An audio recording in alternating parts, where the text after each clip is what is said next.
بسم الله الرحمن الرحيم دulbaanta waa shiray gudbel xamdi buu ku shiray mowqafkiisii waa dadku waa maqlayay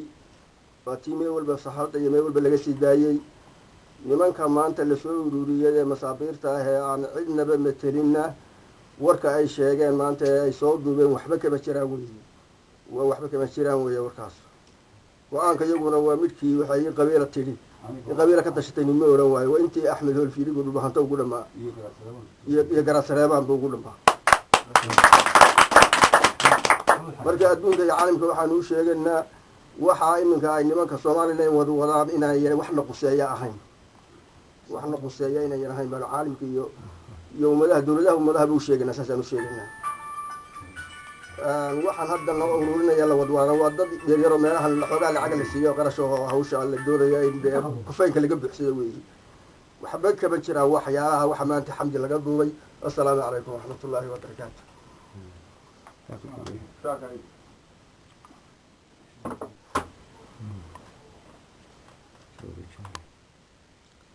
dhulbahante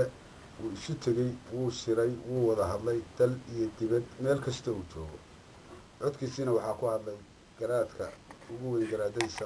ka mida garaad salebaan garaad maxamed ninka la yidhaahdo axmed hoolif oo caaqalkii ugu weynaaya